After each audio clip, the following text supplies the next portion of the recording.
Welcome back to New Amsterdam Radio, the podcast for creatives. Now I'm being joined by someone that just blew my mind before I hit the record button, so I want to hear all about it. If you listen to our sister show, What's Up Flobo After Hours, this gentleman is on the show a couple of weeks ago, doing big things in the podcasting space, digital space, and it might be maybe an inspiration for those looking to start. I want to welcome, please, Adam Woods, man. According to Woods, how you doing, sir? Good, man. It's an honor to be here. It was an honor to be on Flobo After Hours. You are somebody who I absolutely adore.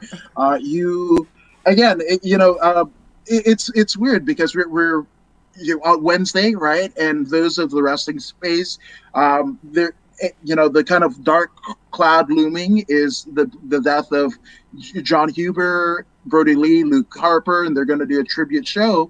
And I think about like nobody in a business of like entertainment, pro wrestling, nobody had anything to say bad about him.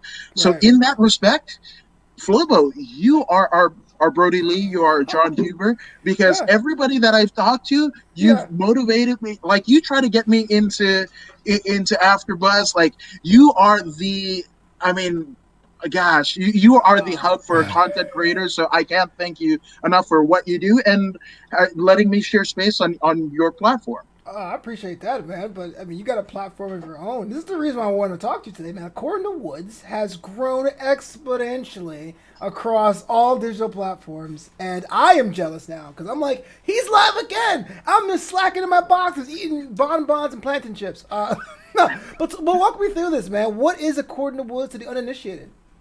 According to Woods is so I love MMA, I love pro wrestling, but according to what so one of the things that I made sure that I did right was I didn't want to be cast in a particular bubble, right? My Yeah, friends that have wrestling podcasts, if they have an MMA fighter on or a musician that they love, or right, or my friends with the MMA podcast and they have some sort of cage or whatever, and they interview somebody with in a different genre, right? They're kind of limited because they've named it, right?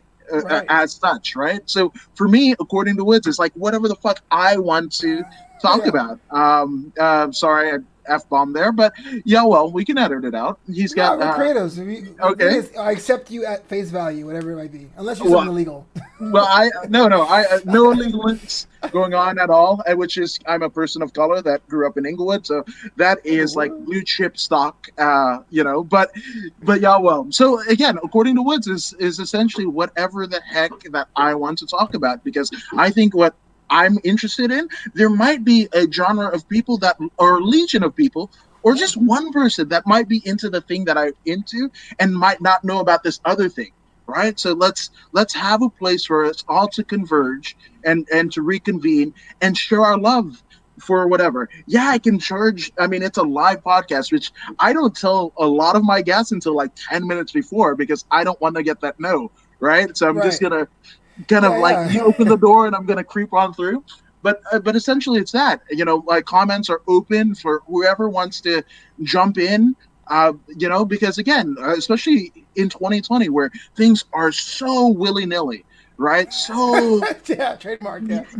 yeah, exactly. So it's just like a place for us to kind of converge, right? The guests to feel comfortable. I never want to be the guy who, when I slide into those DMs and want you to be on my podcast, people roll their eyes and be like, "Oh, I never call myself a journalist because that's not what I am." That's something Sure. that take my grandfather in Fiji was the very first Fijian born broadcaster in the country's history, right? Yeah. So broadcasting and news and media, these are things that have been secret, in my household growing up.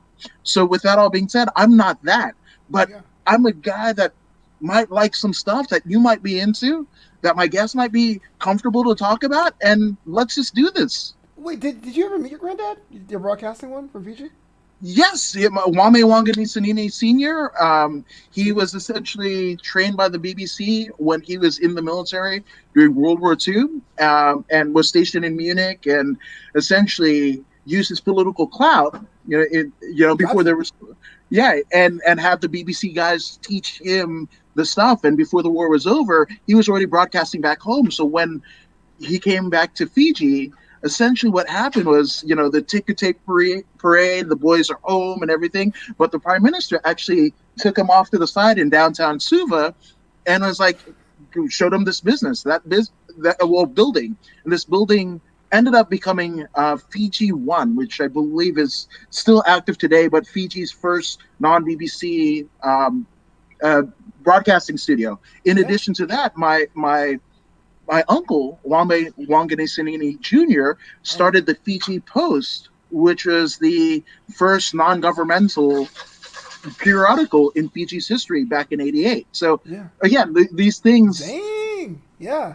I respect that. And it's funny because we talk about what does it take to do the thing. So a lot of people that listen to New Amsterdam Radio are at the beginning of whatever that it is. Painters, breakdancers, interpretive dancers, all that kind of stuff. And it's funny because at the beginning of this pandemic 25 years ago, Adam Woods was, he was doing his thing in this corner, but I've seen it in my own eyes. Maybe it's a confirmation bias, but you have grown so wide in such a short amount of time. I got to ask you, man, what part of the sauce can you share? Is it DMs over emails? Is it going live or going tape? Is it 3 times a week versus 10 times a week? What is the mix for Adam K. Woods? Man, so here's the thing. There is none, right?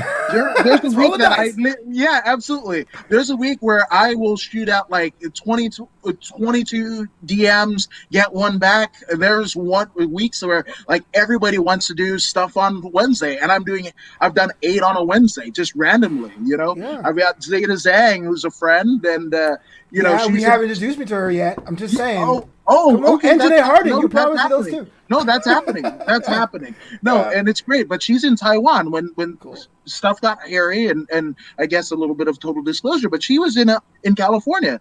But when stuff started getting hairy about late February, and March, early March, she was like, "I'm going to Taiwan. My family's there. Blah blah blah." She's in Taiwan right now. So when that happened, essentially, I was doing it at 3 a.m. Yeah. Just because time difference. Yeah. Well, let me go there for a second, because 3 a.m. is hardcore for anybody. But a lot of people who are contemporaries who have families will say, I don't know about these late times. I got a wife and kid. Now you, full disclosure, do have a spouse and a child, but yet you still found time to make that happen. What was the decision behind that? Well, see, that's the thing. And it's not just, again, total disclosure, I'm actually a grandfather, bro. Congrats, no, I appreciate it. But so I guess I should preface it with the fact that my wife and I have a little bit of an age difference, right? And when we met, 29 though, right? Oh, I thank you. 30, like what? I'm 35 this year. Okay, so me, you're the same age as I am. All right. Yeah, absolutely. Yeah. Okay. But see, so that's the thing. So when I met my wife, she had 3 kids from a previous marriage, right? And then we had 1 together, right? So that's 4. I would hear things as, kind of demotivators, as like, oh, wait, you have a family, so you can't do this. You can't, whatever. You're from Inglewood. You shouldn't sound like this. Like, I've heard it over and over, right? People are like, I want to do the thing, so I'm just going to do the thing. I'm talking to you via a laptop now, which I purchased during the pandemic. Shout out to Best Buy. But the thing about it is my entire almost 5-year career was done straight on my phone. Every interview that I've done on my own, not with another promotion that is, basically giving me money and using their production crew or free admission media, who were very kind. And I was, driving from, kind of Los Feliz area all the way to Orange County to do a podcast, Gym Crashers and everything like that. And as these were things were just like, again, I'm not going to use anything as an excuse to, like, I see where I want to go. I saw where you guys were going in terms of AfterBuzz. I know where Rogan is. I know where Joey Diaz is. I know where whoever is, right? Yeah. I'm not going to let that stop me from getting to, at least in the conversation, to be that. Now, for me, I know that, again, Joe Rogan had 5 ways of, people knowing him when he started his podcast, right? Yeah. He was known as a UFC commentator, as a comedian. He was on news radio. He was on Fear Factor. Time. Right, absolutely. Sitcoms, yeah.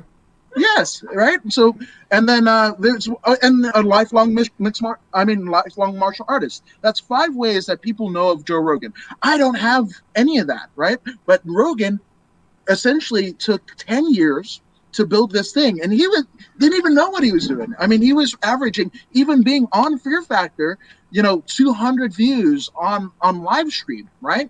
So for me, at the very least, that's 5 ways people knew of Joe Rogan. I have Yeah, to work at least 5 times as hard, at the very least. Put yeah, in the same 10 years, at least 5 years. yeah. I mean, five times as hard as Rogan, at the very least, right? But then I see what you're doing, right? I mean, it's almost intimidating, whether it be pro wrestling, whether it be, No. yeah, you and James Lott Jr. I'm all Yeah, like, oh my gosh, yeah. like I kind of James just, is intimidating. Yeah. I mean, jeez. And again, the fact that I've been on both of your guys' platforms, and like and had you guys both as guests, like I couldn't be more honored, right? And that's another thing is, like, I saw what you guys were doing at AfterBuzz. I feel a sense of kinship to you Yeah. guys, and whether you, James, Leslie Colon, George Hermosa, Jack Farmer, like all of these names, right? You guys have encouraged me so much and not even known it, right? So that's one of the things that, as a bit of gratitude, to have you guys on my podcast. Now the thing about it was, I wanted to make sure that I built it to where people would be able to engage with you guys, because you guys are, in all of media, you guys are some of the uncut gems that, I mean, should be shown on a pedestal. So Oh, I oh made sure man, that I your did that. lips are God's ears, man. Put me on all the pedestals, you know. I'm just saying. Well, listen, there's a lot to unpack there, man. For those of you who don't know about the Southern California area, George, I'm calling you George now. What Woods is saying, like, he traveled basically 40 miles to make this podcast after Gym Crashers happened, which could be up to 2 hours in traffic on a Friday. So Mhm. that's just crazy. On a And Tuesday. oh, that's not even a cool day. But Mhm. and also, man, I think it really is a case of iron sharpen iron. The wrestling crew in AfterBuzz, which is this, I guess, defunct or dormant media company, the wrestling kids were kind of by themselves. But even then, on the way out, where we all got released into the wild, and we're like, well, what are we doing? I was under the impression is I would do whatever I can to build up as many people ever. Because let's say someone, hopefully like you were saying, sees a video of me hanging out with Leslie Colon and Jack Farmer. I want them to be like, oh, that's Jack Farmer from that thing, and Leslie from that thing. This is the Rat Pack, as opposed to being like, who's that? Who's that? So, like, if anyone has any questions or they wanted me to fill in for them because their guest dropped out, if I'm available, I'll totally do it. But I want to talk about According to Woods, because as an end user, though, sometimes I go on your page and I'm like, how did he get him, her, them, all these people? How'd you shoot your shot? That's the one thing I know personally I want to learn is the bravery it takes to make that call. No, 100%. And I appreciate the kind words. But for me, again, so the last 4.5 years, almost 5 years, I've done MMA shows, Weekend Warrior, where I've cultivated relationships with a lot of, the fighters that you see on TV, and to me, most people will see, like, oh, the names of, like, a Frank Trigg, or they'll see a Josh Barnett and not know that, it wasn't just like a happenstance thing. I met Josh Barnett when he was cornering one of his fighters for an MMA fight for Combate Americas, right? Yeah. So it's essentially 4.5 years worth of, relationships are cultivated that I can just be able to say, hey, you want to do these things? And it's not just like those names. It's you guys. It's, the guys at Keyboard Warriors MMA, the guys Verbal Tap with Rafa Sparza, like other content creators and podcasters, and taking a little bit from them, learning, literally, flying by the seat of your pants and seeing what you guys are doing, what I can work, what I can bring to you guys, because that's the other thing. I also, if I'm taking, I also want to give back. So True. whatever I'm using, that's it. So I call to this. This is a coat of arms that has been with me since, like, my middle school year, where I remember Crozier Middle School, they're on the bulletin board outside. It said it takes a lifetime to become an overnight success. Now, my mom made sure that my sister and I we took that in, right? And I think it absolutely it relates to this, right? Is everybody will see like a big name or 250 podcasts at the very least since July, right? But not know that it took all of these things, or maybe going to a jiu-jitsu thing, or befriending somebody at a wrestling show, and like that will get this interview, and then it becomes a Pandora's box. Now I have a fan. Shout out to Everett Osmer in Alabama, who he's been sending me Wow. people from Alabama, like, and Wow. Yeah. Bellator fighters, and just like it's so crazy, and then they've become my friends, and then they're like, oh, my friend is fighting, or there's a wrestling match going on here, or whatever the case may be. Yeah. I'm like, yeah, let's do it. I think it was right around, I want to say it was like September, right? Where I was just like, I didn't want, and I had only been doing it about a month and a half at that point, but I didn't want to go on any of my timelines, whether it be Facebook, YouTube, Twitter, whatever, the Instagram, right? And see somebody doing something, right, of note, especially during this time, right? They're doing something. They're opening a business during a pandemic. They're having a fight. They're wrestling a match. They're doing a podcast or whatever. If they were doing something and they were on my timeline, you damned it, I got in them DMs and like, hey, you got the thing? Let's go ahead and promote it. And like they've obliged, Yeah, I think that's the most inspirational thing ever. I will definitely clip that out and play it over and over again, because I know you get kind of in your own head. At least from I do, when you have trying to make the best show possible and cutting up your episodes, is that oh man, let me break that circle out of my circle of friends, and I've had middle to success, but the numbers of people you've gotten that I know you don't know by one generation or one degree, maybe a second degree, is astounding. I guess the question I have then, when it comes to sliding the DMs and making the ask, they're doing the show. I mean, when do you feel like you made it? You said you got a fan, which fans I think is always a benchmark of someone on the path to something. Is there a point in your life career you feel like you made it, or are you still pressing on, or where do you feel in the headspace currently? Well, see, the thing, this was the thing. This is the thing that I always wanted to do. I always, like, if I would have talked to my mom, who is dearly departed, and tell her, I've got a studio in my house, right, that I can just talk to whoever I want, then she's like, you better go ahead and use it, right? My Mm-hmm. dad, who is a musician, same thing, right? You've got a studio in your house, use it, right? So that's the thing. And I don't, as creators, right, and especially, I'm a son of a tortured artist, I guess they call it busking now, but we call it street performers. My dad Right. was essentially playing his music on, at Fisherman's Wharf in San Francisco, and that's the reason why I never was able to go to judo class or anything when I was a kid, because like Friday, Saturday, and Sunday, those are tourist days. Those are the days that we worked. My dad didn't get to the acclaim where he was a household name, right? So I knew that, right? And I knew that was festered, right? So for me, I kind of looked at that and I'm like, I'm not going to be that, right? I'm not going to be tortured. I'm going to make my voice known. I'm literally shouted off to the rooftop and again, if I see somebody's going on, like you had Leslie Colon on and whatever, I'm tweeting that. You had Emily May, I'm Yeah. tweeting that. Like I saw that, man. those are the Respect. no, but that's it. It's just like now we are the Walter Cronkites. We are the Dan Rathers. We are exactly this, because if I look at any news, agency or what have you, a lot of their local footage is shot by courtesy of and has somebody's Instagram handle. So to me, we're not any different, than the people that have gone, 2, 4, 6 years to, in college do exactly that. And here's the thing.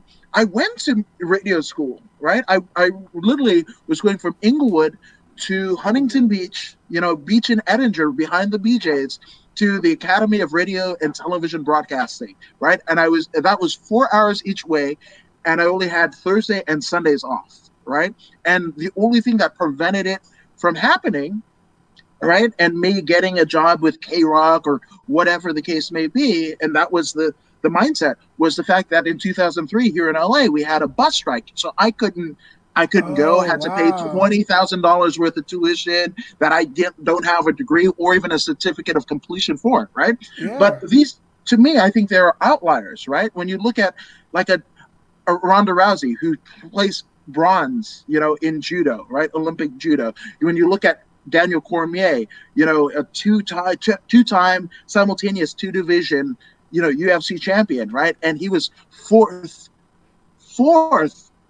the Olympic team, right? If there was a fourth place medal on the Olympics wrestling, that would be DC, right? But those things happen, right? Because if they had gotten the goals in their respective ventures, would they have gone on to do what they ended up doing after all of that?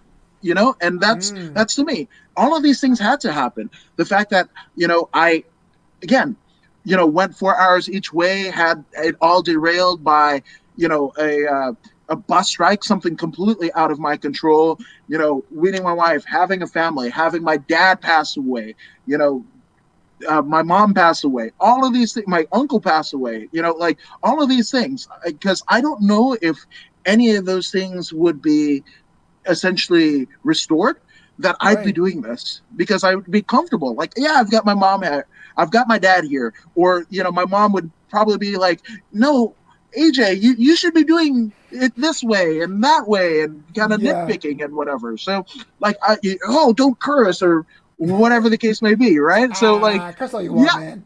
yeah, no, but that's the reality of it, right? So, Yeah. in many ways, like I'm reaching, and to go back to what you were saying in terms of like knowing where you made it or not, I'm still not completely convinced that my parents are proud of me, Hmm. right? I know the feeling.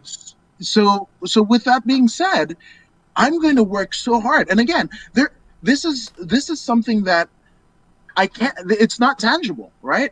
Like knowing whether your parents are proud of you or not. They're not here. I can't get that from them, vocally or what have you. So for me, I'm just like, okay, I need to feel like they're proud of me. I'm a little bit closer because I mean it's so crazy. My dad passed away, massive heart attack, Christmas morning of 2010, and my mom passed away 3 years later, instantaneously through a brain aneurysm on December 4th. Right, so Oh, okay. essentially same. I mean, same month, 3 years apart. The holidays are always tough for me, especially this year. But it got a little bit easier because I know I'm a little bit closer to fulfilling whatever their legacy and what they wanted for me was than I had been in years past. So Yeah. I think that's it. Is this it? Is according to legit? Is it broadcasting? Is it No, hosting? What are no, you doing? I'll always do this. I will always do this. And Oh. yeah, but I think I'm a little bit closer to making my parents proud. But this is my art as somebody that didn't have a secret talent, that wasn't athletically gifted. Heck, I'm half American descended of slaves and half Fijian, right? The same similar genealogies run through none other than The Rock, right? Oh. I'm Yeah. all of 5'9". Didn't Yeah. get that. I've got women in my family on both sides of the family that are 6 foot plus, right? Right. So I mean, and then theoretically speaking, the way that I charted my life out to be as a 18-year-old kid, Yeah. I was going to the Air Force and whatever. But after that all happened, I was going to get the growth spurt at 21, much like my dad did, right? And then I would wrestle probably for like in Japan, right, until I blew my knees out, and then I would settle down in a commentator spot somewhere in a North American promotion, It's very right? I mean, specific. So yeah, specific. I'm kind of specific until I'm not, right? Right. So with that all being said, like that was it. But obviously there are things that have happened, like my dad being a musician, right? I couldn't go to the Air Force despite having 4 years of high school ROTC, that they were going to give me E3 rank and pay and a $15,000 signing bonus. Again, this is like post 9/11, so you got to keep Yeah. everything in Yeah. the context where they were just grabbing people left and right, and I scored really high on the ASVAB to go to the Air Force and what have you. But I literally be tested 4 times my hearing tests, and I failed each one worse than the one before it. Right? Oh I'm deaf wow. as a doornail. right? But again, Yeah.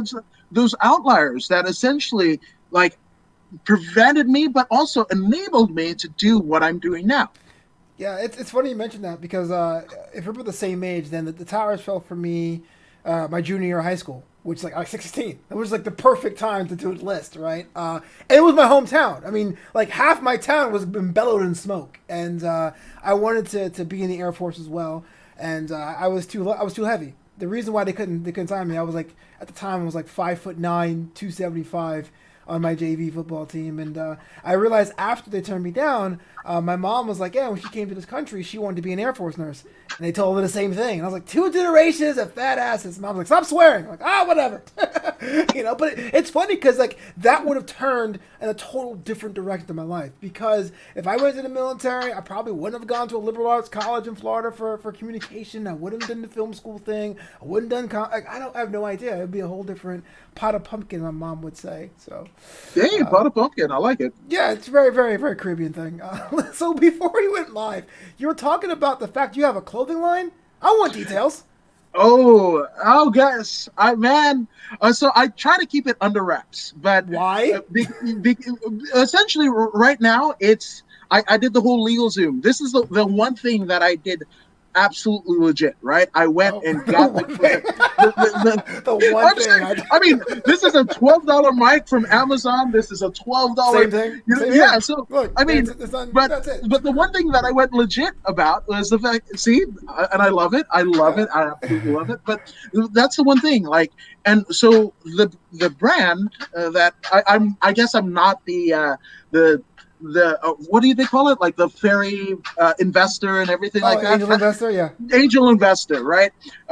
Much like how Joe Rogan did On It, and he'll let it slip, and like we here at On It, I'm like, I got you. I see it.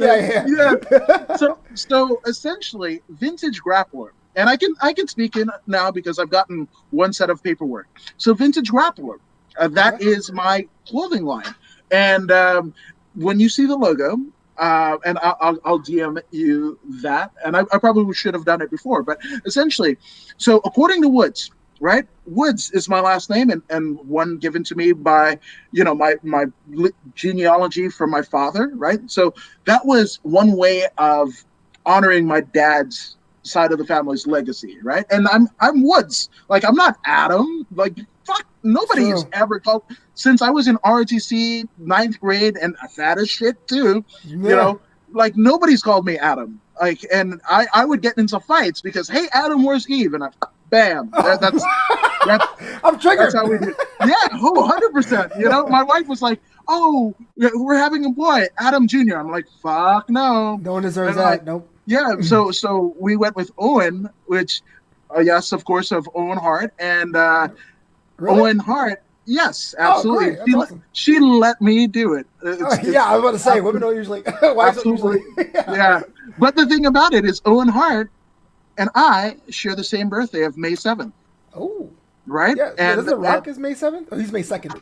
May 2nd, yes. Yeah. So Owen Hart and I, we share the same birthday. And again, I kind of mentioned Brody Lee in terms of like somebody that nobody had anything bad to say about, right?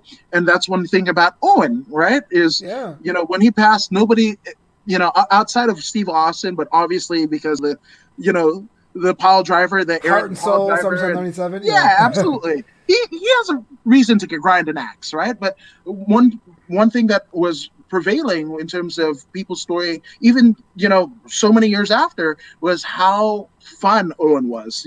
How much of a prankster, a ribber he was, right? So I'm like, if my kid is going to get anything, hopefully he could be a quarter of good as Owen Hart. So that's it. And my kid fucking plays pranks on me, shares memes and shit like that. I'm like, called it. Yeah, I did it.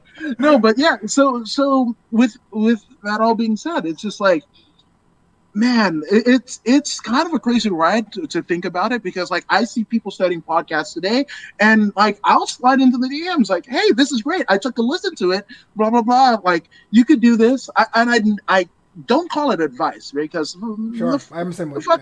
I'm not a guy, I'm trying to make it myself, right? So, but I will offer encouragement, right? Whereas a lot of people, especially, and that's one thing that I love about like the MMA kind of combat sporty world or whatever, because in any other instance, right, you're going for a particular position. You're applying for a job, right? You're trying to get a promotion or whatever.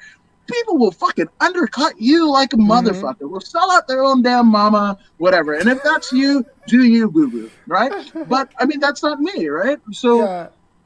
here in this kind of entertainment, combat sport, whatever space, like we're creating what I feel is what the forefathers of what ended up becoming Warner Brothers or Paramount or all of these things, right? We're basically cultivating that. We're creating our own Marvel Cinematic Universe via YouTube and everything, and moreover, supporting each other. Okay. That is it. And whatever this next phase of, whether you call it media, entertainment, content creator, whatever you want to call it, but it makes no difference to me. Whatever you want to call it, that's awesome. But whatever this next phase of what our understanding of what this median is, Yeah. we're gonna do it, and we're gonna do it looking back at it in the rear view, going like, these are the exact things that we did to get here, True. right? And not only that, but we're going to be able to, have an adult beverage or eight, and drive responsibly, obviously. But and we're going to do it together, right? That I'm going to look over at Flobo and I'm like, dude, you made it, you made it, and Hormoza and Jack Farmer and Steve Kaufman, and and Yeah. I'm going to be able to share these things with you guys, and you guys with me, and your path is going to be different than mine, and that's awesome. And what you learn from this, zinging instead of zagging and what have you, and that might be the thing that I might need to jump into the next phase of the career, like whatever the hell. But like again, we're not selling each other out. You didn't have to have me on here, so I'm eternally honored to have to be here in your space. So it's that for me, like, and that's the most. I guess it would be gratifying, right? The fact that we don't have to sell each other out. Like I'm gonna share your guys' shit on the people that follow me, because like I fucking love not only you guys but the shit that you guys are creating. And absolutely, so that's the reason why it's vintage. Kind of this whole community idea, the community aspect of this Yeah. brand, vintage grapplers, like the Yes. you sell you out, I'll sell you out, and Yes. And yeah. and here's the other thing. So when I'll send you the logo, my deal was, okay, we've got According to Woods, and I've got my dad's side of the family essentially set, right? With my mom's side of the family, yes, I'm doing the broadcasting thing that my grandfather did or what have you.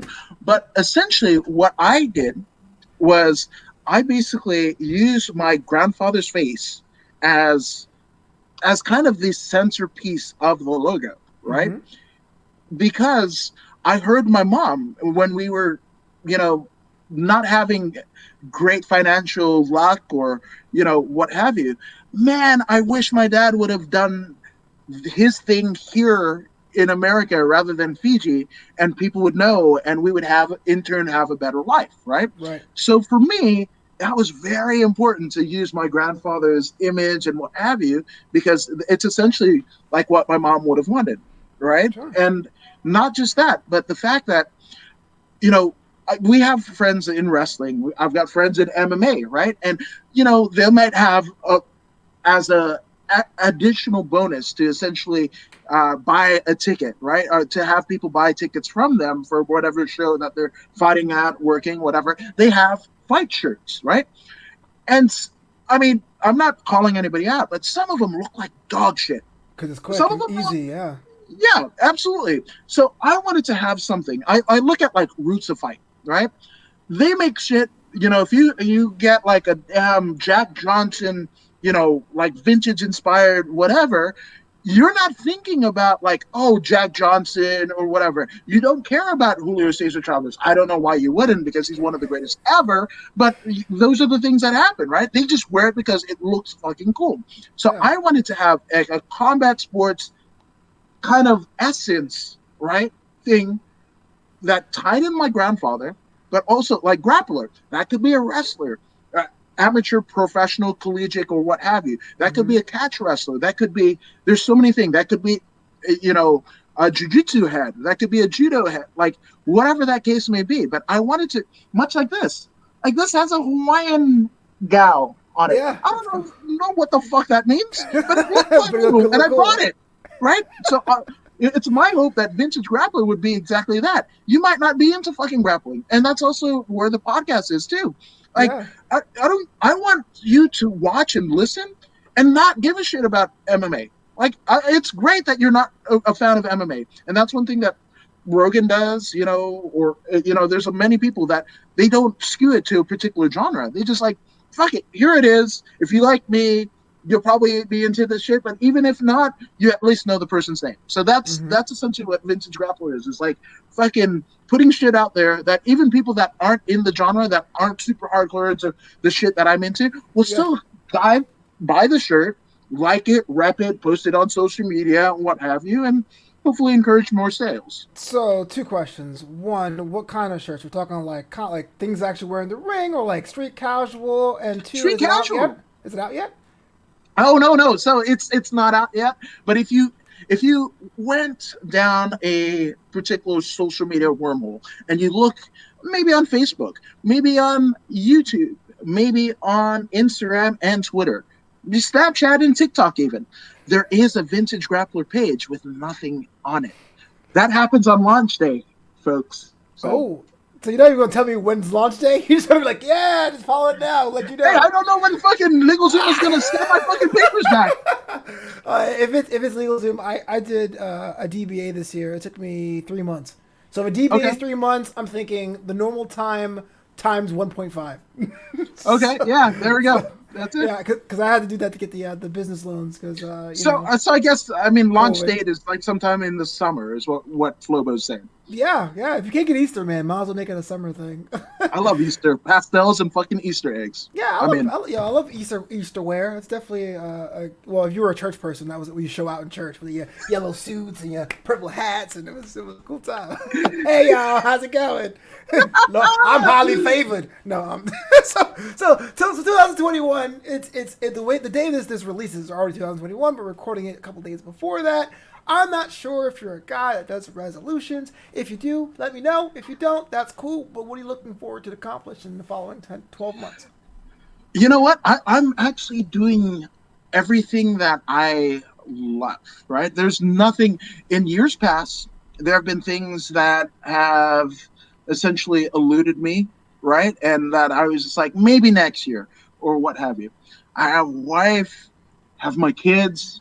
I'm doing podcasting. I got this clothing line deal. So just to further all of that shit, yeah, I can probably fucking lose a couple pounds. I'm going to essentially hashtag unfat fuck myself. Because right now, and I'm all for, yeah, I know. And here's the thing. I'm all for body positivity and body image and whatever. But again, like I said, my dad died of a heart attack. My mom died of a brain aneurysm, right? So with that all being said, for me to be a fat fuck, and that's how I'm going to identify myself, I'm a fat fuck right now, right? And I should know better with all of the things that, and there might even be a unfat fuck yourself vintage grappler shirt. That might be in the works. But with that all being said, yes, why not? I'm just saying.